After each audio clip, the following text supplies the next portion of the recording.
So the next topic is equivalent matrix. I already told you.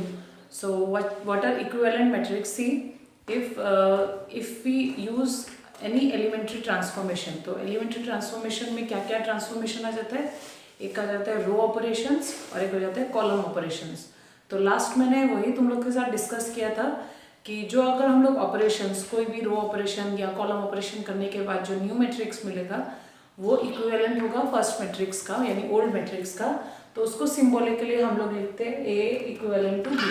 उसमें equivalent का symbol देते हैं, equal to का नहीं देते हैं. Next is inverse of a matrix. That is a very important topic. इसमें से क्वेश्चन आता है तुम लोग का बोर्ड एग्जाम में.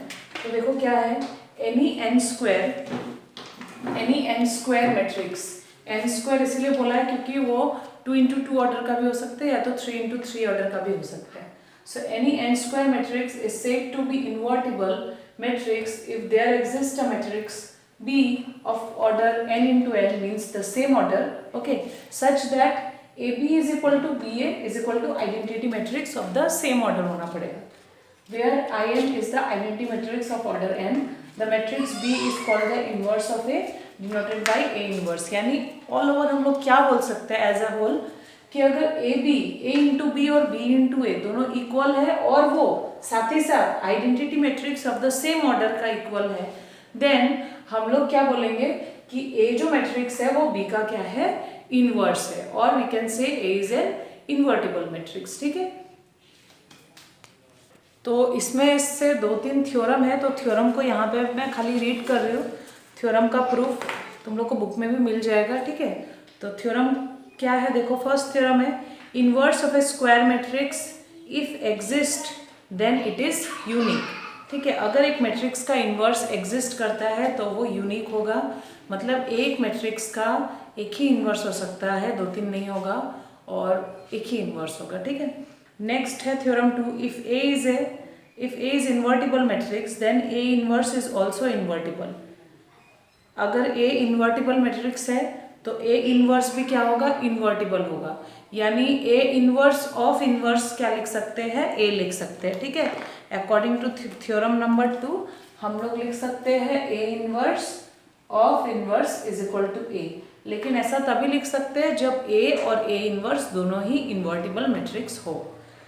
Next theorem number 3. If A and B are invertible matrices of the same order then we can write A B whole inverse. यानी A into B का जो इनवर्स होगा that will be equal to B inverse into A inverse. ठीक है, ये है 3 theorem इसका. तो मैं नेक्स्ट डिस्कस करूंगी किस तरह से इनवर्स फाइंड करते हैं एक मैट्रिक्स का.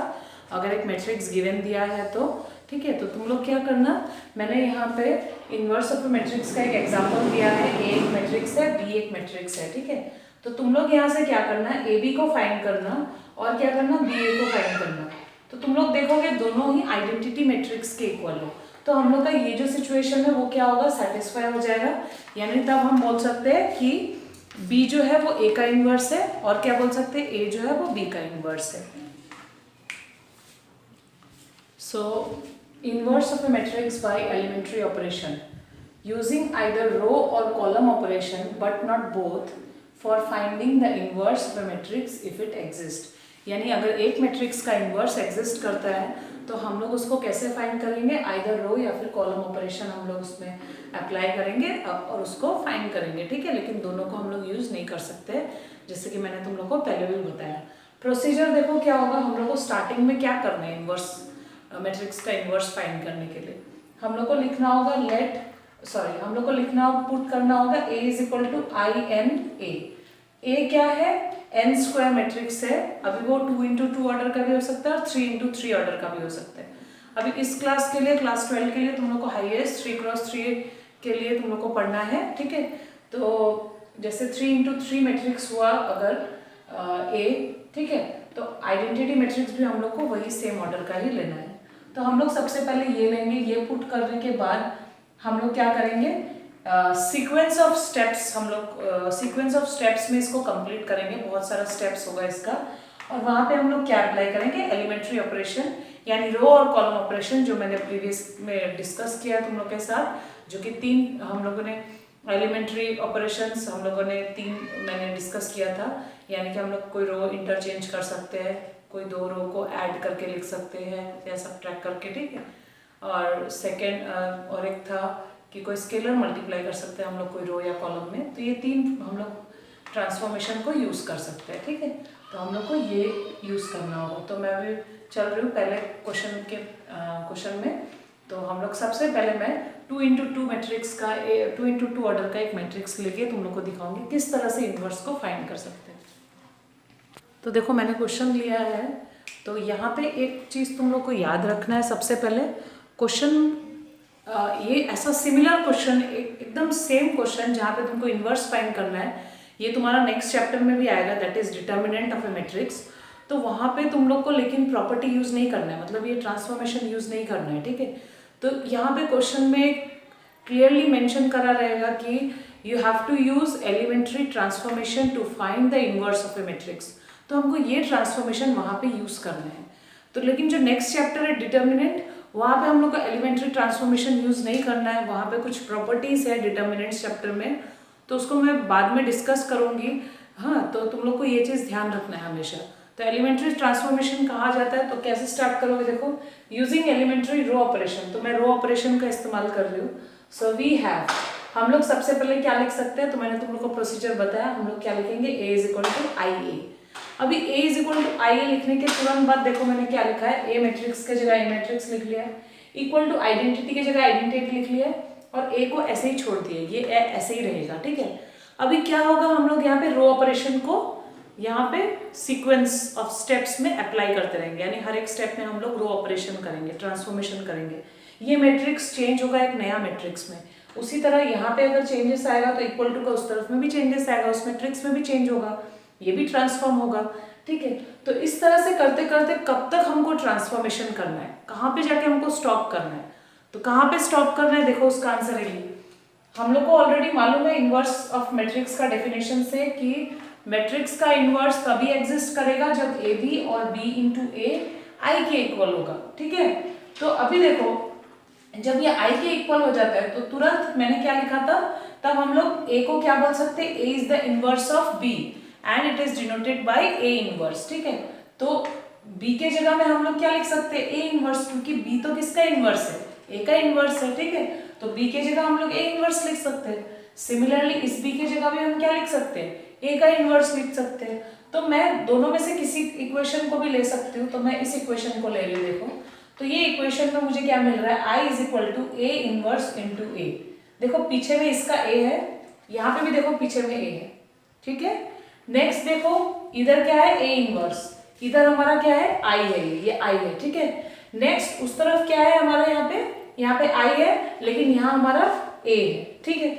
तो अभी हम लोग रो ऑपरेशन या कॉलम ऑपरेशन, कोई भी ऑपरेशन जो कर रहे हैं, ये मैट्रिक्स को ट्रांसफॉर्म कर रहे हैं नया मैट्रिक्स में, इंटरचेंज करके ट्रांसफॉर्मेशन अप्लाई करके, तब क्या करेंगे हम लोग, उससे हम लोग का ये जो मैट्रिक्स है सीक्वेंस ऑफ स्टेप्स जाने के बाद ये किसमें हम लोग को चेंज करना है, हम लोग का टारगेट होगा that this will be converted into I.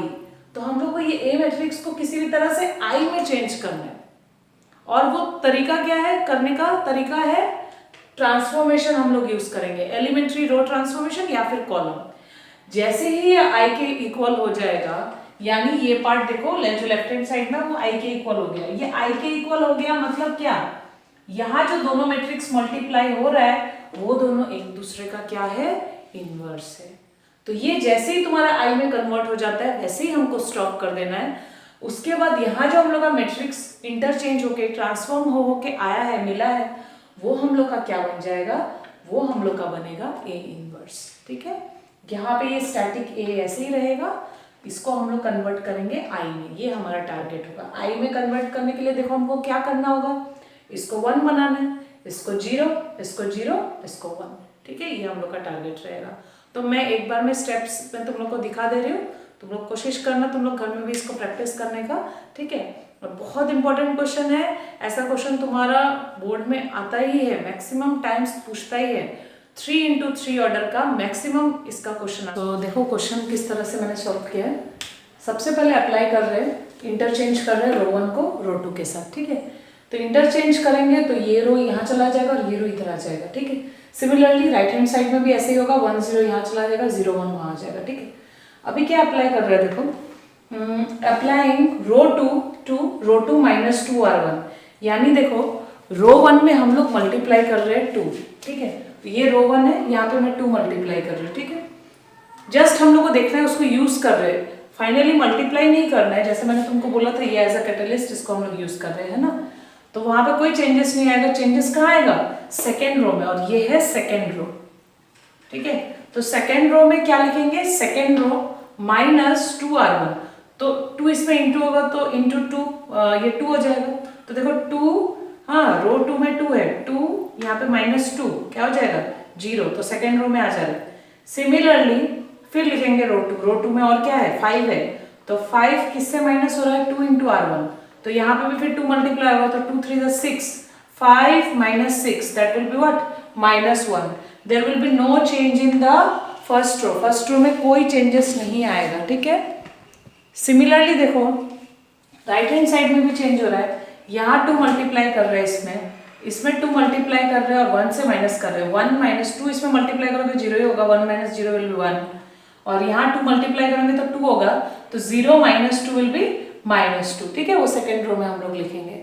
फिर नेक्स्ट देखो वहां पे फिर हम अप्लाई क्या किया है, रो 1 टू रो 1 प्लस 3 रो 3। सो रो 1 में मैंने क्या प्लस किया है? 3 इंटू रो 3, तो रो 2, यहाँ पे रो 3 नहीं है, ये तो 2 इंटू 2 मैट्रिक्स है। तो सेकेंड रो में हम लोग 3 मल्टीप्लाई कर रहे हैं, तो सेकेंड रो ये है, इसमें हम लोग 3 मल्टीप्लाई कर रहे हैं। और ये सब जो लिख रहे हैं इसको तुम लोग ग्राफ में या पेंसिल से लिख सकते हो, ठीक है, क्योंकि स्टार्टिंग में करोगे तो थोड़ा सा प्रॉब्लम होगा, बट जैसे जैसे सीख जाओगे तो प्रॉब्लम नहीं होगा। तो यहाँ पे देखो सेकेंड रो में हम लोग मल्टीप्लाई कर रहे हैं 3 से, तो ये 0, ये तो 0 ही है, 3 इंटू 0 0 ही होगा, और प्लस कर रहे हैं रो 1 से, तो ये 1 प्लस 0 1 ही होगा, और उसको लिखना कहाँ है? उसको फर्स्ट रो में लिखना है, तो फर्स्ट रो में वो 1 ही रह जाएगा, ठीक है। रो 2 तो एज इट इज है, उसमें कोई चेंजेस नहीं है, तो रो 2 को ऐसे ही लिख देंगे। फिर 3 इंटू रो 2, यहाँ पे ये रो 2 में और एक एलिमेंट है, यहाँ पे -3 हो जाएगा ये इंटू होने से, तो 3 माइनस 3 विल बी व्हाट? 0, तो यहाँ ये देखो 0 हो गया, इसको रो 1 में लिखा है हमने, ठीक है। सिमिलरली राइट हैंड साइड में भी वैसे ही चेंजेस आएगा, ठीक है। उसके बाद देखो हम लोग का ऑलमोस्ट ये आइडेंटिटी मैट्रिक्स बन गया है, 1 0 0, यहाँ पे क्या होना है? 1, तो यहाँ पे 1 कैसे बना है? हम 1 बना सकते हैं -1 से मल्टीप्लाई करके, तो अगर -1 से सेकेंड रो में मल्टीप्लाई कर दोगे तो यहाँ तो कोई असर नहीं पड़ेगा, बिकॉज दिस इज अ 0, यहाँ पे क्या हो जाएगा? +1 हो जाएगा, ठीक है। यहाँ पे जो चेंजेस आएगा उधर राइट हैंड साइड में भी हमको वही चेंजेस करना है, तो यानी कि वहां पे भी देखो ये माइनस से मल्टीप्लाई हुआ था, ये -1 और ये -2 क्या हो जाएगा? +2, ठीक है। तो फाइनली हम लिख सकते हैं this is converted to I is equal to this matrix into A, that means this is equal to what? A inverse. तो हम लोग का A इनवर्स हो गया इतना, 3 -5 -1 +2, ठीक है। तो मैं नेक्स्ट लेक्चर में इसका और कुछ क्वेश्चंस मैं डिस्कस करने वाली हूँ, उसके बाद ही मैं डिटर्मिनेंट्स चैप्टर को स्टार्ट करूँगी, ठीक है। तो यहाँ पे मेनली तुम लोग को सबसे पहला तो है प्रैक्टिस, प्रैक्टिस से ही तुम लोग के दिमाग में आएगा कि आइडेंटिटी मैट्रिक्स कैसे बनाए, 1 0 0 1 को कैसे फॉर्म करें, ठीक है। ये हो गया पहला चीज। और एक बात है कि सिंपल कैसे करें इसको, तो सिंपल करने का एक तरीका है, कोशिश करो एलिमेंट को 0 बनाने के लिए। जहां आइडेंटिटी मैट्रिक्स में जहां जहां 0 होता है 0 बनाने का कोशिश करो, 0 एंड 1, 0 और 1 बनाने का कोशिश करो, तब प्रॉब्लम नहीं आएगा इतना, ठीक है। तो आज के लिए होगा। Thank you for today.